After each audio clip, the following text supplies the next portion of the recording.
Now, from this year onwards, India's Republic Day celebrations will begin from January 23rd instead of January 24th to include the birth anniversary of late freedom fighter Netaji Subhash Chandra Bose.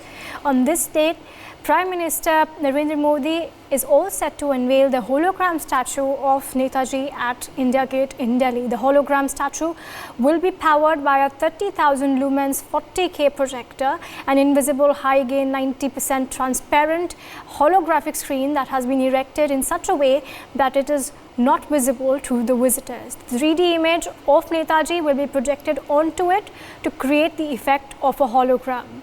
The hologram size will be 28 feet in height and 6 feet in width. It is, of course, a very important day today. We will be joined by Anita Bose, the daughter of Netaji Subhash Chandra Bose, shortly. But for now, we have on the broadcast an esteemed panel. We have with us Major General Shashi Asthana. He is the former additional DG, Infantry and Global Strategic and Defence expert. Also with us, Utpal Kaul, historian and political commentator. General Asthana. All right.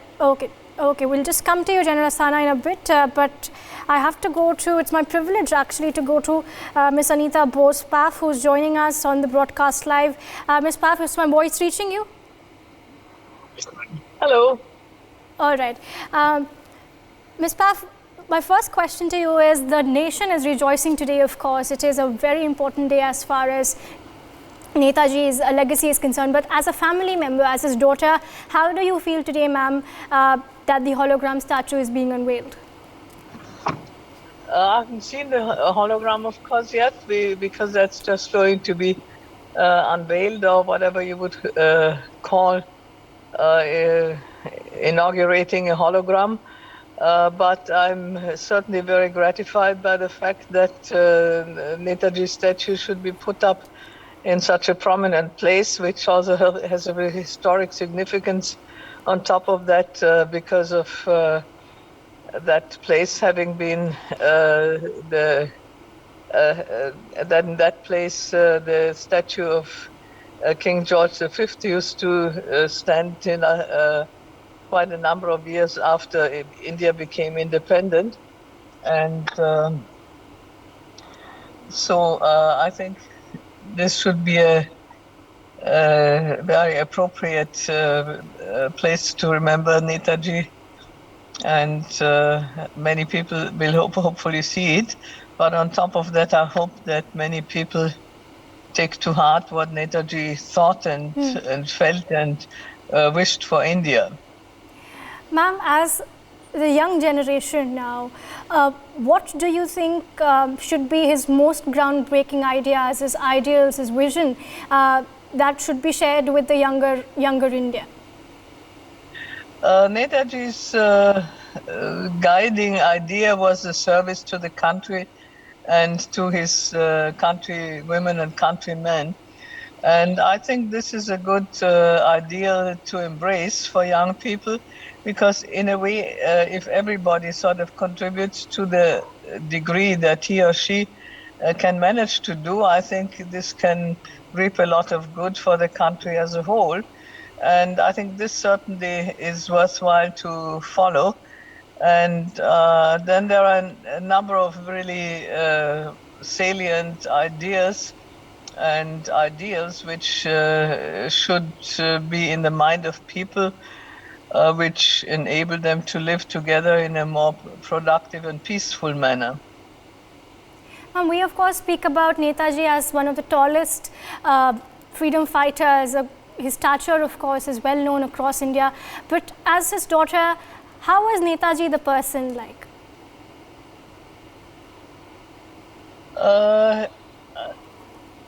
What makes Netaji one of the greatest freedom fighters is the degree to which he was willing to sacrifice and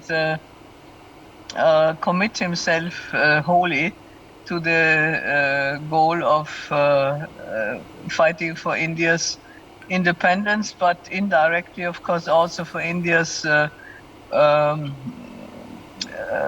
prosperous and positive future. And particularly this unconditional commitment maybe makes him outstanding in some ways. Many of the freedom fighters of those days, of course, committed a lot. But I certainly feel that he was one of the persons who was totally willing to give everything, including his life. Ma'am, when we read about his life, he was a visionary well beyond his years. We read his ideas on gender. He had the first all-women regiment, which was unheard of at that time. In that sense, in that sense, what are the values that endure and continue to live on even now? Well, I would say some of the ideas that should endure, but they don't always endure. For example, there are two aspects which particularly grieve me, that in that respect, India did not really live up to what would have been his ideal.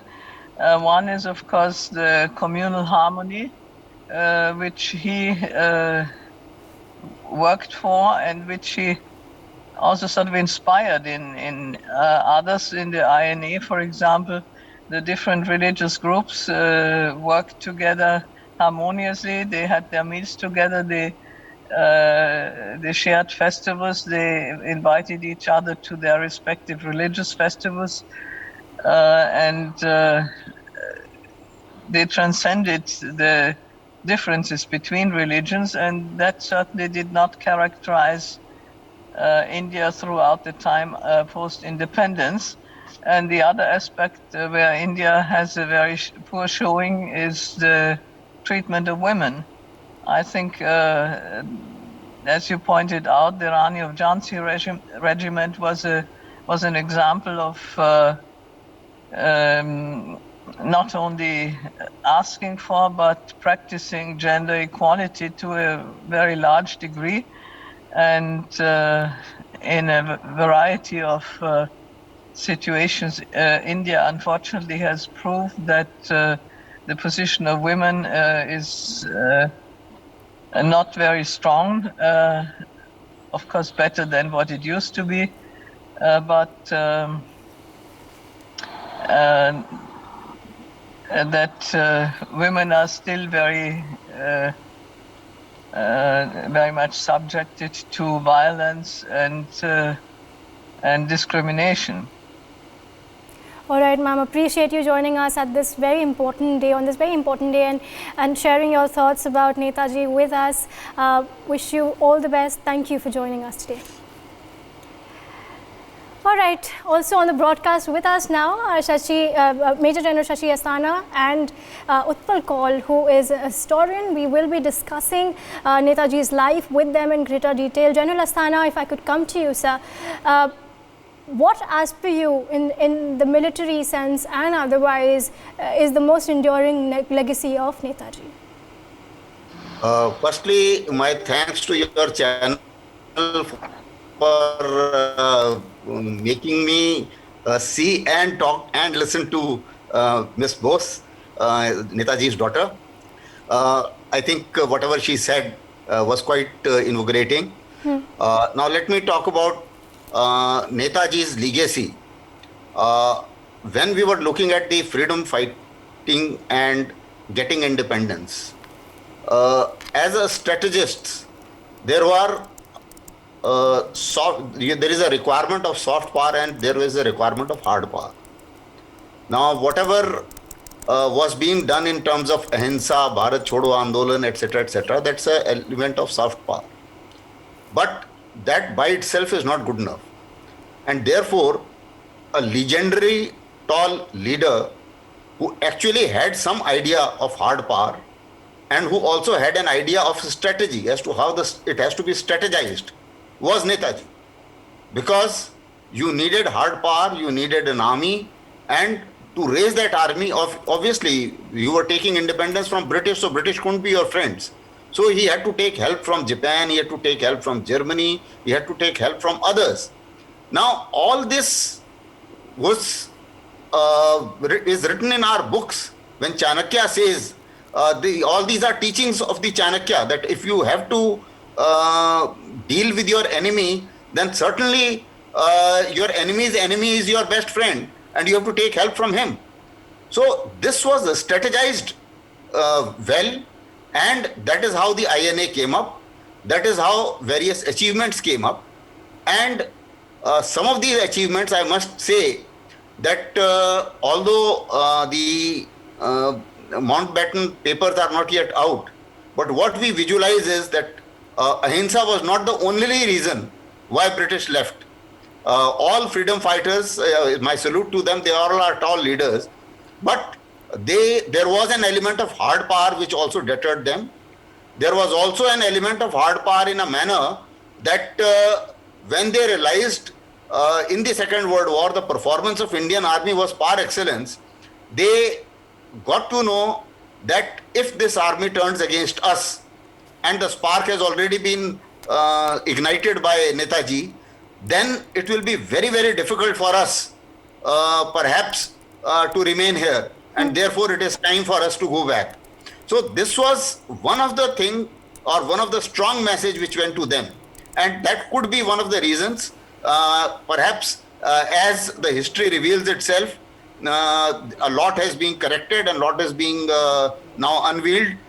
This event is a very great event in a manner, because this gives us a feeling of a free India, and taking off from the hangover of the British colonial empire, because that place was being occupied till 1968 by King George V statue, and the significance of that was only that he happened to have addressed all the princely estates from that place. So that's not really, shall I say, a national event of India. And therefore, a tall leader like Subhash Chandra Bose finding a place there, I think, is a very noble day, a noble idea, and I'm very sure that it will inspire a lot of young generation. General Asana, we're also showing visuals of the Azad Hind Fauj soldiers on our screens today. Speaking of the Azad Hind Fauj, sir, it didn't just require military but also a lot of diplomatic acumen on his part to raise an army like that with help from other countries away from India. So in that sense, would you like to talk about Netaji a little bit? Saying that it not only required the military mind, it required the strategic mind, it also required a very high degree of foreign relationships, as to how foreign relationships work. And that is how he was able to put all the three things together. The fact that he had traveled so many countries, the fact that he went into in some kind of alliance with so many countries, he did take help from many countries, which perhaps the Western hierarchy at that point of time may not have liked it, because that time still the commander-in-chief was a British. So they obviously will not like it for a very simple reason, because obviously if we take a help from Japan or Germany, it was not being liked. But the fact was that if we had to give a clear-cut message, if we had to raise a force, then we needed help from everybody else. So that was one part of it. And the second part of it, which came out from the talk of Miss Bose, that is Netaji's daughter, it was actually unthinkable at that point of time to have a woman battalion or a woman in combat role. Now, he not only did it, he also exemplified it. And today what we are seeing, a fair amount of transformation. So therefore, this gender equality, firstly gender equity and then gender equality, I think was also an idea.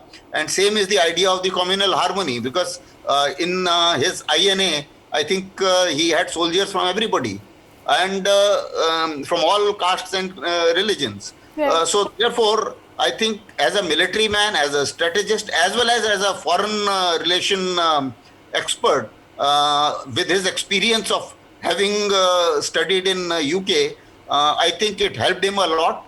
And he was certainly a tall leader. The fact that he was a president of Congress at some point of time, certainly he also had a vision of the nation at that point of time.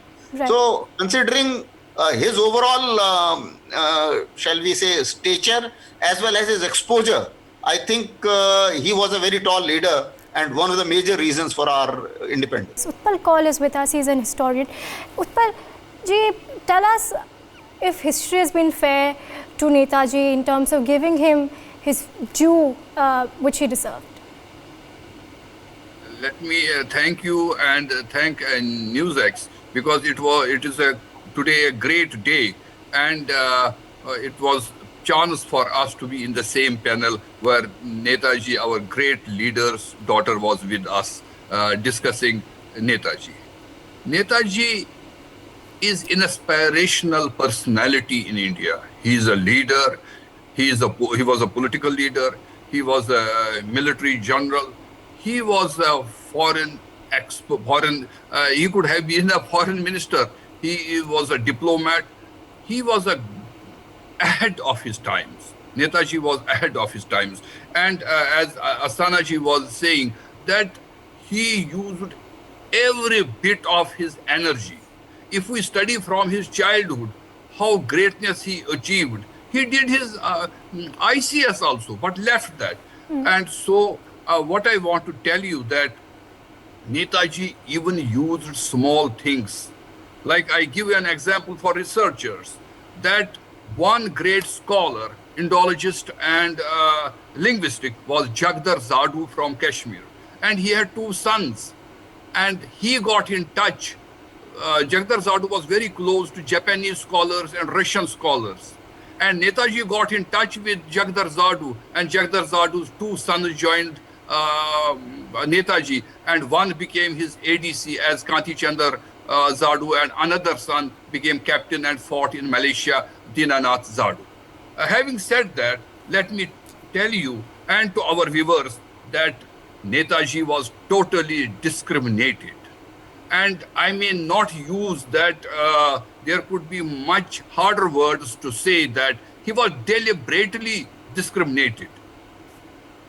We still don't know much. I can give you an example that, as Asanaji said, he was the first person in the world, not only in India, to raise the infantry army of Indian National Army, Ladies Wing, Rani Jhansi Regiment. And so how leader he was, that people gave their jewelry. The Bora Muslims of Gujarat gave 1 crore rupee to him. But question was, why? Because there was some differences of ideas of his working style. I think I may use a statement here that if Netaji was in charge at that time in early 40s, like he was president of Indian National Congress in 1939, if he would have continued, there would be no Pakistan. He would never accept partition of India.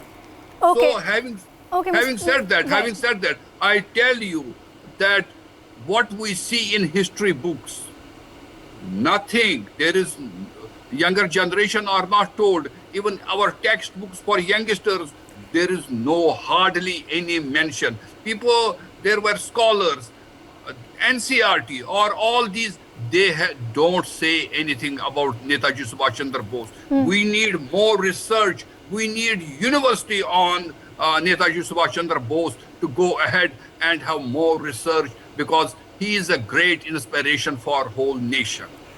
Mr. Kaul, not only were you talking about discriminations back then, but ever since also, do you think our history is viewed from a colonial lens, which sort of restricts the way we look at a personality like Netaji?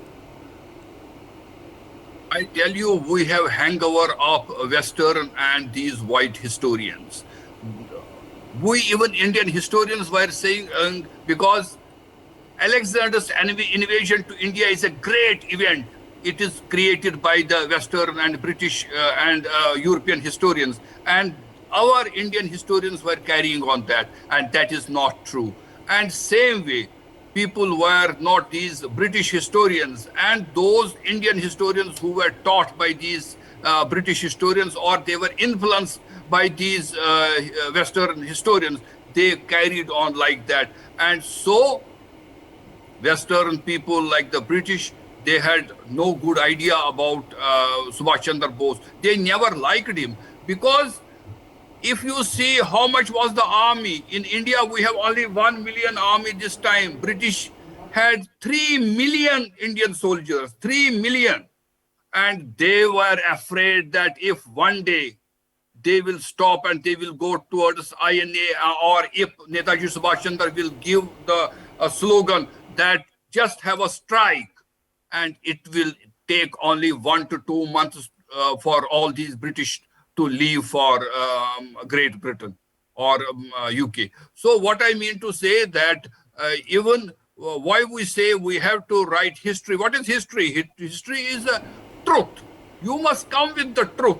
And so we will have to say it is not in favor of anything. Historian's job is to write true history. He can give his ideas, he can give his perspective, but we have to say the events must come crystal clear and must have truth. We have not to hide the truth. If historian hides the truth, then he is not historian. What we call him, he is a chartuk. He is a charan. Like there were historians in earlier days, they were praising the kings. And same way we had some historians, even in modern times now, they are praising only the people who ruled in last 70 years, or earlier to few people, a few leaders of India, but never said anything those who sacrificed whole life, sacrificed. I'm sorry, Mr. Kaul, I'm interrupting. I'd like our guest to stay on with us because now we are being joined by Aishwarya Jain, my colleague, right from the spot. Aishwarya, can you hear me? Yes, I can hear you. All right, Aishwarya, take us through what is happening. Where are you right now? Well, just a few minutes from now, the hologram statue of Netaji Subhash Chandra Bose will be unveiled by Prime Minister. All the dignitaries and the top union ministers have already arrived at the India Gate, and we are just waiting for Prime Minister to come and the official ceremony of unveiling of the hologram statue of Netaji Subhash Chandra Bose will commence over here. Just behind me is that particular spot of the India Gate where the hologram statue will be unveiled by Prime Minister. We have been told that a hologram statue of which will be powered by 30,000 lumens 4K projector will be unveiled. And 3D projectors in and around the place where the hologram statue will be unveiled have already been placed.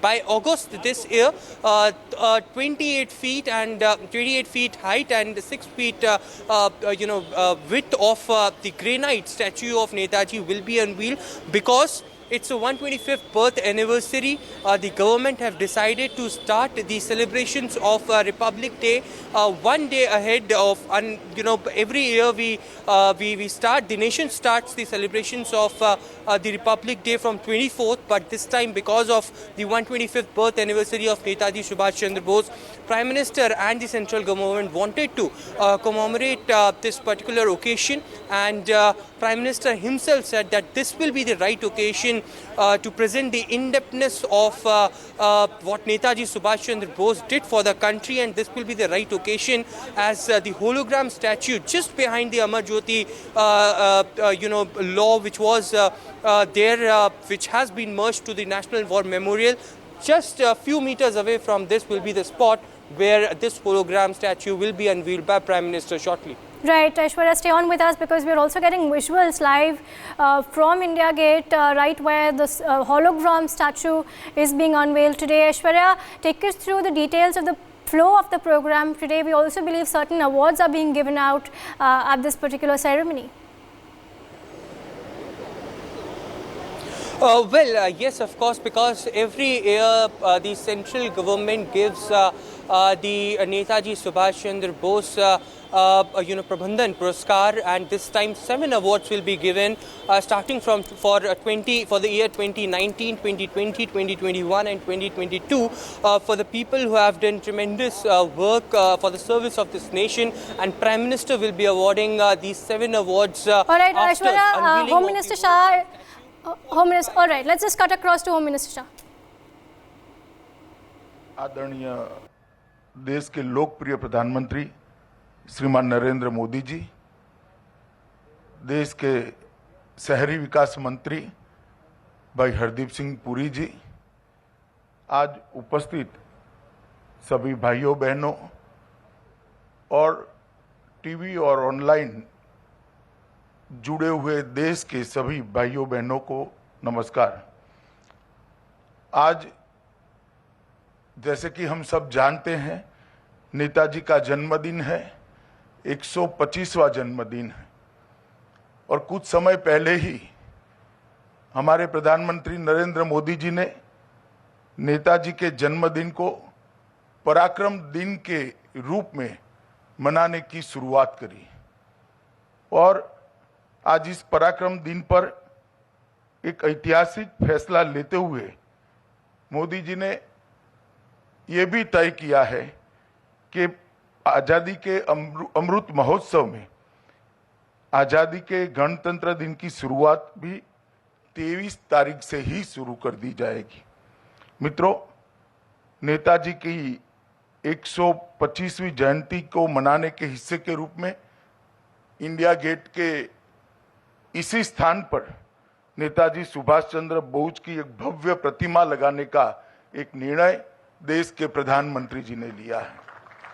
Netaji की प्रतिमा यही मार्ग पर देश की आने वाली पीढ़ियों को अनेक सालों तक, अनेक युगों तक पराक्रम, देशभक्ति और बलिदान की प्रेरणा देगी, क्योंकि ये सिर्फ ग्रेनाइट से बनी हुई प्रतिमा नहीं होगी। ये प्रतिमा देश के करोड़ों लोगों के मन में जो नेताजी के भाव पड़ा है, ये भाव की अभिव्यक्ति होगी कि एक ऐसा व्यक्तित्व जिसने पूरा अपना जीवन का सुख त्याग करते हुए लगभग 35,000 किलोमीटर की यात्रा या तो मोटर कार से या तो पनडुब्बी के अंदर नीचे दरिया के नीचे करी, और कलकत्ता से लेके वाया बर्लिन से जापान तक की ये यात्रा भारत को आजाद करने का नेताजी का पुरुषार्थ था, एक भव्य प्रयास था। Lieutenant General Kardian, if I could come to you, sir, we are talking about Netaji and his legacy, but tell us a little bit about the Azad Hind Fauj and the legacy that establishment has left behind. Today is a very proud day for every Indian. Netaji Subhash Chandra Bose, whose contribution had not been recognized due to an aberration in our history. When we were children, school children, we were brought up on the song like Sabarmati ke kant tune kar diya kamal, de di hame azadi bina khadak bina dhal. But if you look at it realistically, India was the largest British colony. We were a cash cow for their treasury. They could not have left it only by non-violent means, non-violent protests. It is only when they got convinced that the instrument through which they were ruling the country, that was the defense forces, their loyalty cannot be trusted anymore. And that initiation, that belief in mind was put by Netaji Subhash Chandra Bose. It is he who believed in militant nationalism. All of them were fighting for freedom, there is no doubt, Nehru, Gandhi, everybody. But he was convinced that you cannot throw out the British, you cannot gain independence only by non-violent means. Therefore, he escaped to Germany. He was under custody in Calcutta when he grew a beard, wore a Pathan suit and went to Russia and then to Germany. But I think after some time he was disillusioned. He liked the Germans and the Italian. He met Mussolini also. Their style of contouring the country through authoritarianism, that is what Netaji also believed. But he did not believe in German anti-Semitism. that they were carrying out discrimination against Jews. Therefore, from there he went to Japan. He was, I think, more impressed to Japan, and he had raised the Indian National Army in Germany itself by taking in 3,000 prisoners of war who had been captured by Rommel in the Africa Corps. And that is how but these 3,000 could not accompany him when he went by a submarine to Japan. So he raised a new force in Singapore by those prisoners who had been captured by Japan. And that was the core. He was, if you look at the army's point of view, he was, I think, much more far-sighted. He had raised a girls' battalion, called it Maharani Jhansi Battalion. Right. Or Lakshmibai Battalion. The girls coming into the army is much later concept with us, but he had thought of it then. He was totally secular. He was very popular. It is unfortunate that we lost him before the fruit of independence could be seen by him physically. But his contribution and all right, General Kajan, just to interrupt you, can we take these visuals full screen, please? Because बहुत बहुत धन्यवाद माननीय आपका। नेताजी सुभाष चंद्र बोस की प्रेरणा से पराक्रमी भारत न पराजित हुआ है, न झुका है, न रुका है। माननीय प्रधानमंत्री जी कहते हैं कि हमें बलिदानियों, स्वतंत्रता सेनानियों की तरह देश के लिए मरने का अवसर चाहे न मिला हो, लेकिन हम देश के लिए जीकर तो दिखा सकते हैं। आज उन व्यक्तियों या संगठनों को पुरस्कृत किया जाएगा जो आपदाओं के कारण मानव पीड़ा को कम करने के लिए निस्वार्थ भाव से परिश्रम पूर्वक काम कर रहे हैं। हम माननीय प्रधानमंत्री जी से विनम्र अनुनय करते हैं कि कृपया सुभाष चंद्र बोस आपदा प्रबंधन पुरस्कार अपने कर कमलों द्वारा प्रदान करें। 2019 के लिए ये पुरस्कार दिया जा रहा है 8वीं बटालियन NDRF। पुरस्कार ग्रहण कर रहे हैं श्री PK तिवारी। 8वीं बटालियन NDRF ने 2009 से 2018 तक 310 से ज्यादा आपदा बचाव अभियान के जरिए 14,465 मानव जीवन की रक्षा की, 10 लाख लोगों को कैपेसिटी बिल्डिंग, अवेयरनेस तथा ट्रेनिंग प्रोग्राम से जोड़ा। 2020 के लिए ये पुरस्कार दिया जा रहा है श्री KM सिंह, पूर्व DG CISF। आपने 3-tier डिजास्टर रिस्पांस मैकेनिज्म के निर्माण की नींव रखी। आपदा प्रबंधन के सभी चरणों में सिविल डिफेंस के एक्टिव पार्टिसिपेशन की परिकल्पना को भी आपने प्रतिपादित किया। 2020 के लिए ही disaster mitigation and management centre Uttarakhand को पुरस्कार दिया जा रहा है। पुरस्कार ग्रहण कर रहे हैं Shri SA Murugesan IAS। DMMC का कार्य आपदा पूर्व तैयारी, कैपेसिटी बिल्डिंग, आपदा के बाद की प्रतिक्रिया तथा रिहैबिलिटेशन पर केंद्रित है। वैज्ञानिक तथा शैक्षिक संस्थाओं और राज्यों के विभागों के बीच संवाद स्थापित किया जाता है। 2021 के लिए पुरस्कार दिया जा रहा है श्री राजेंद्र कुमार भंडारी को। आप डिजास्टर मिटिगेशन पर Indian national academy of engineering forum के अध्यक्ष हैं। आपने भारत में जियो हैजार्ड्स और भूस्खलन पर वैज्ञानिक अध्ययन की नींव रखी। भूस्खलन अध्ययन की पहली प्रयोगशाला भी स्थापित की। 2021 के लिए पुरस्कार दिया जा रहा है sustainable environment and ecological development society seeds को। पुरस्कार ग्रहण कर रहे हैं डॉक्टर अंशु शर्मा। सीड्स पिछले 28 सालों से आपदाओं और जलवायु परिवर्तन के प्रभावों से प्रभावित हो सकने वाले लोगों को रेजिलियंस निर्माण की दिशा में काम कर रही है। 2022 के लिए प्रोफेसर विनोद कुमार शर्मा को ये पुरस्कार दिया जा रहा है। भारत में DRR में आपके अग्रणी कार्य ने आपको अंतर्राष्ट्रीय पहचान दिलाई। सिक्किम राज्य आपदा प्रबंधन के उपाध्यक्ष के रूप में आपने सिक्किम को DRR लागू करने में एक आदर्श राज्य बनाया है। 2022 के लिए ही गुजरात आपदा प्रबंधन संस्थान को पुरस्कार दिया जा रहा है। पुरस्कार ग्रहण कर रहे हैं श्री PK तनेजा DG।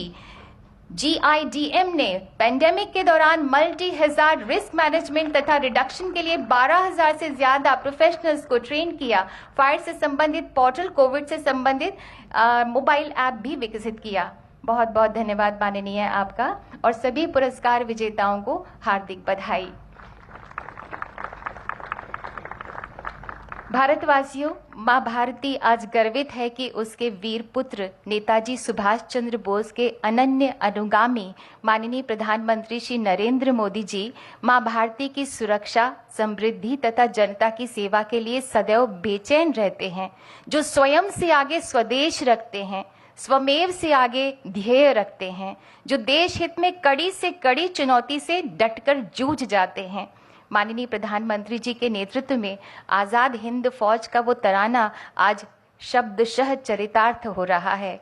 शुभ सुख चैन की बरखा बरसे, भारत भाग है जागा, सूरज बनकर जग पर चमके, भारत नाम सुभागा। माननीय प्रधानमंत्री जी से हमारा विनम्र अनुरोध है कि कृपया हम सबको प्रेरणा ज्योति से रोशन करें।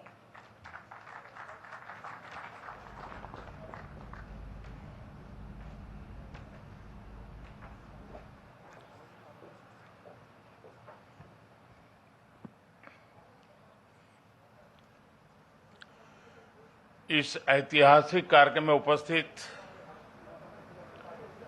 मंत्रिपरिषद के मेरे साथी श्री अमित शाह, श्री हरदीप पुरी जी,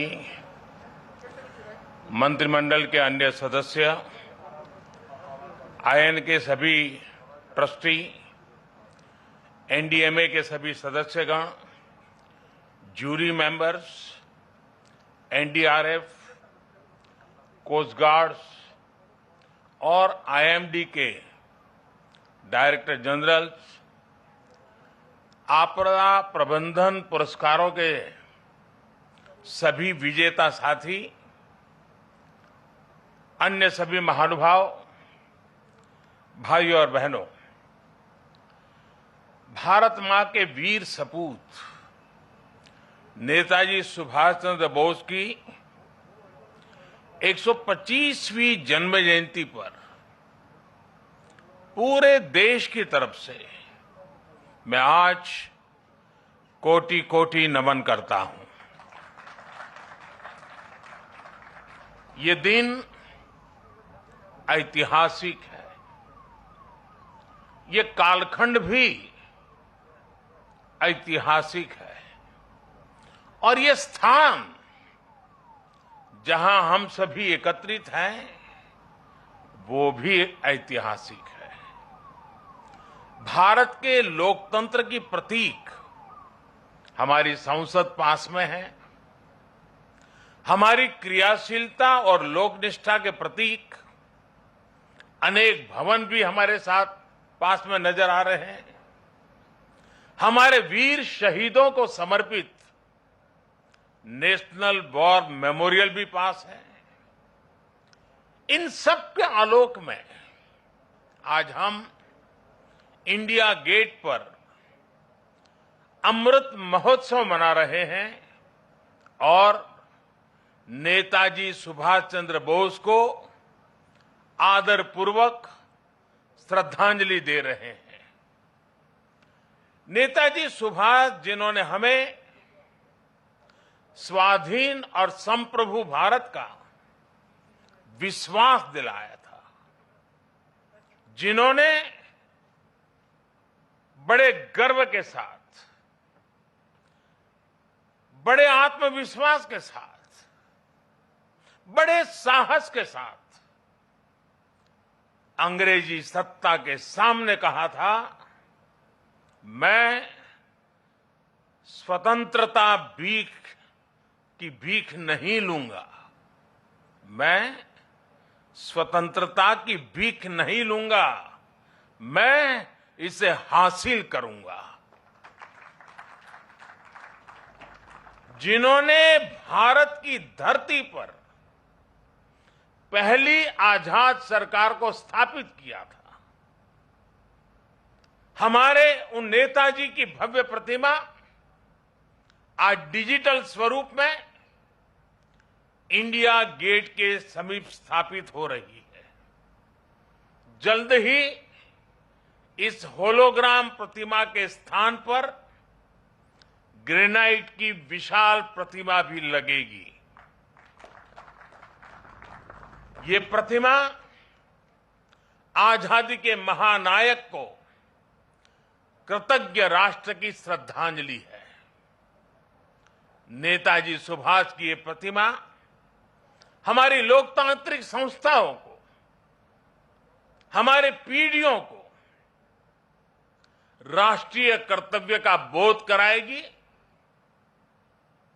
आने वाली पीढ़ियों को, वर्तमान पीढ़ी को निरंतर प्रेरणा देती रहेगी। साथियों, पिछले साल से देश ने नेताजी की जयंती को पराक्रम दिवस के रूप में मनाना शुरू किया है। आज पराक्रम दिवस के अवसर पर सुभाष चंद्र बोस आपदा प्रबंधन पुरस्कार भी दिए गए हैं। नेताजी के जीवन से प्रेरणा लेकर ही इन पुरस्कारों को देने की घोषणा की गई थी। साल 2019 से 2022 तक उस समय के सभी विजेताओं, सभी व्यक्तियों, सभी संस्थाओं को जिन्हें आज सम्मान का अवसर मिला है, उन सबको भी मैं बहुत बहुत बधाई देता हूं।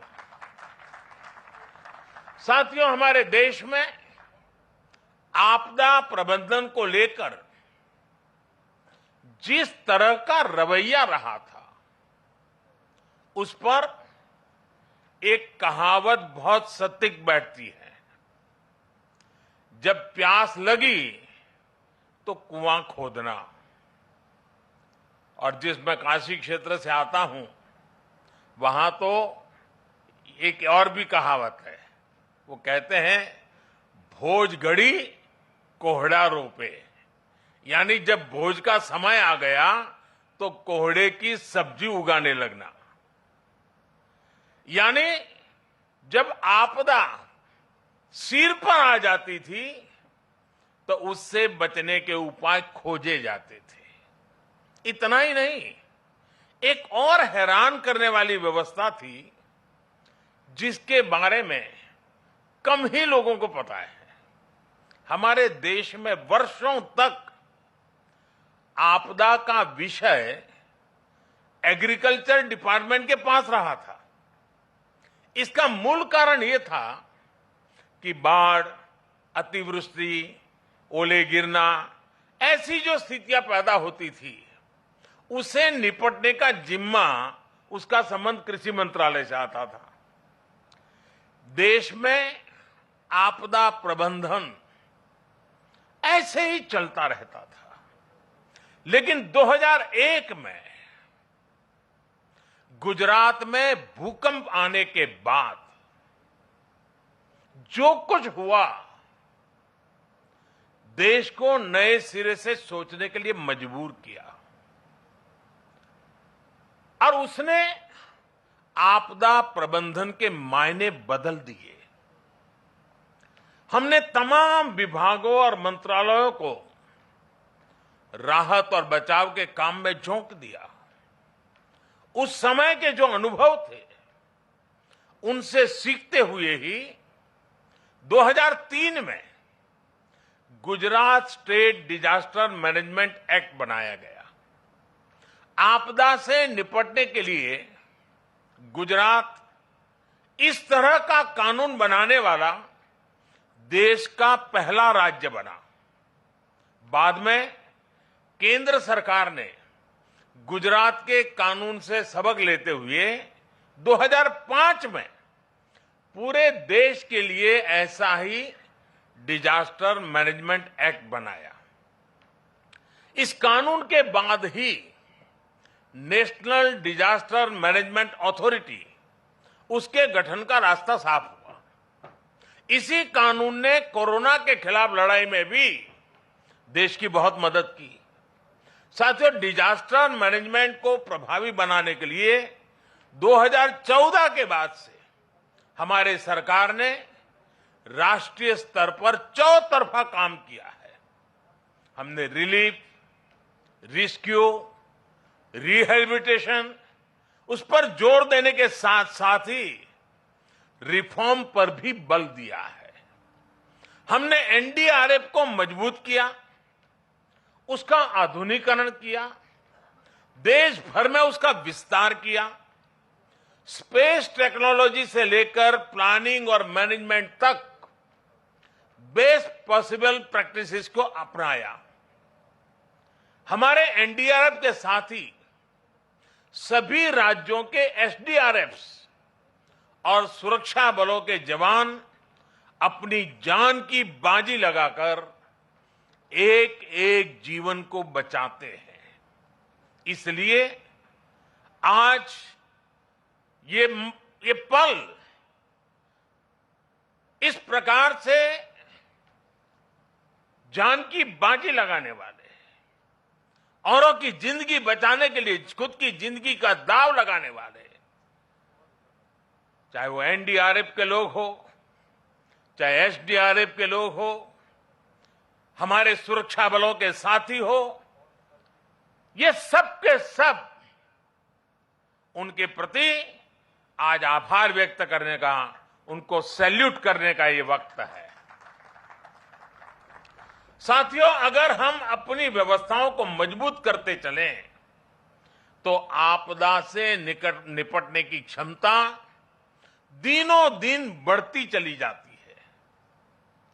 मैं इसी कोरोना काल के 1-2 वर्ष की बात करूं तो इस महामारी के बीच भी देश के सामने नई आपदाएं आकर खड़ी हो गई।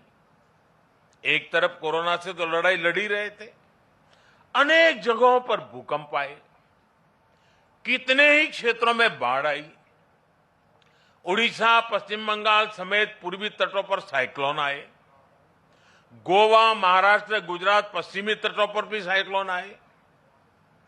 पहले एक एक साइक्लोन में सैकड़ों लोगों की मृत्यु हो जाती थी, लेकिन इस बार ऐसा नहीं हुआ।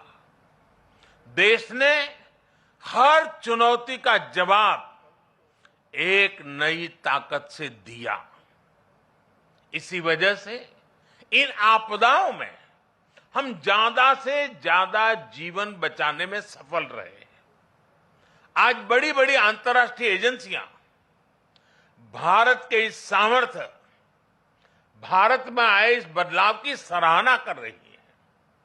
आज देश में एक ऐसा end to end cyclone response system है जिसमें केंद्र, राज्य, स्थानीय प्रशासन और सभी एजेंसियां एक साथ मिलकर के काम करती हैं। बाढ़, सूखा, साइक्लोन, इन सभी आपदाओं के लिए वार्निंग सिस्टम में सुधार किया गया है। डिजास्टर रिस्क एनालिसिस के लिए एडवांस टूल्स बनाए गए हैं। राज्यों की मदद से अलग अलग क्षेत्रों के लिए डिजास्टर रिस्क मैप्स बनाए गए हैं। इसका लाभ सभी राज्यों को, सभी स्टेक होल्डर्स को मिल रहा है। और सबसे महत्वपूर्ण, डिजास्टर मैनेजमेंट, आपदा प्रबंधन आज देश में जन भागीदारी और जन विश्वास का विषय बन गया है। मुझे बताया गया है कि एनडीएमए की आपदा मित्र जैसी स्कीम से युवा आगे आ रहे हैं, आपदा मित्र के रूप में जिम्मेवारियां उठा रहे हैं, यानी जन भागीदारी बढ़ रही है। कहीं कोई आपदा आती है तो लोग विक्टिम नहीं रहते, वो वॉलेंटियर्स बनकर आपदा का मुकाबला करते हैं। यानी आपदा प्रबंधन अब एक सरकारी काम भर नहीं है, बल्कि ये सबका प्रयास का एक मॉडल बन गया है। और साथियों, जब मैं सबका प्रयास की बात करता हूं तो इसमें हर क्षेत्र में हो रहा है प्रयास, एक होलिस्टिक अप्रोच भी शामिल है। आपदा प्रबंधन को प्राथमिकता देते हुए हमने अपने एजुकेशन सिस्टम में भी कई सारे बदलाव किए हैं। जो सिविल इंजीनियरिंग के कोर्सेज होते हैं, आर्किटेक्चर से जुड़े कोर्सेज होते हैं, उसके पाठ्यक्रम में डिजास्टर मैनेजमेंट से जुड़ा इंफ्रास्ट्रक्चर की रचना कैसी हो, उस पर विषयों को जोड़ना, ये सारे काम प्रयासरत है। सरकार ने डैम फेलियर की स्थिति से निपटने के लिए डैम सेफ्टी कानून भी बनाया है। साथियों, दुनिया में जब भी कोई आपदा आती है तो इसमें लोगों की दुखद मृत्यु की चर्चा होती है कि इतने लोग मृत्यु हो गई, इतना ये हो गया, इतने लोगों को हटाया गया। आर्थिक नुकसान भी बहुत होता है, उसकी भी चर्चा की जाती है। लेकिन आपदा में जो इंफ्रास्ट्रक्चर का नुकसान होता है वो कल्पना से परे होता है। इसलिए ये बहुत आवश्यक है कि आज के समय में इंफ्रास्ट्रक्चर का निर्माण ऐसा हो जो आपदा में भी टिक सके, उसका सामना कर सके। भारत आज इस दिशा में भी तेजी से काम कर रहा है। जिन क्षेत्रों में भूकंप, बाढ़ या साइक्लोन का खतरा ज्यादा रहता है, वहां पर पीएम आवास योजना के तहत बन रहे घरों में भी इसका ध्यान रखा जाता है। उत्तराखंड में जो 4 धाम महापरियोजना का काम चल रहा है, उसमें भी आपदा प्रबंधन का ध्यान रखा गया है। उत्तर प्रदेश में जो नए एक्सप्रेस वे बन रहे हैं, उनमें भी आपदा प्रबंधन से जुड़ी बारीकियों को प्राथमिकता दी गई है। आपात स्थिति में एक्सप्रेस वे विमान उतरने के काम आ सके, इसका भी प्रावधान किया गया है। यही नए भारत का विजन है, नए भारत के सोचने का तरीका है। साथियों, डिजास्टर रेजिलिएंट इंफ्रास्ट्रक्चर की इसी सोच के साथ भारत ने दुनिया को भी एक बहुत बड़ी संस्था का विचार दिया है, उपहार दिया है। यह संस्था है CDRI, coalition for disaster resilient infrastructure. Bharat की इस पहल में ब्रिटेन हमारा प्रमुख साथी बना है और आज दुनिया के 35 देश इससे जुड़ चुके हैं। दुनिया के अलग अलग देशों के बीच में, सेनाओं के बीच में हमने जॉइंट मिलिट्री एक्सरसाइज बहुत देखी है, पुरानी परंपरा है, उसकी चर्चा भी होती है। लेकिन भारत ने पहली बार डिजास्टर मैनेजमेंट के लिए जॉइंट ड्रिल की परंपरा शुरू की है। कई देशों में मुश्किल समय में हमारी डिजास्टर मैनेजमेंट से जुड़ी एजेंसियों ने अपनी सेवाएं दी हैं।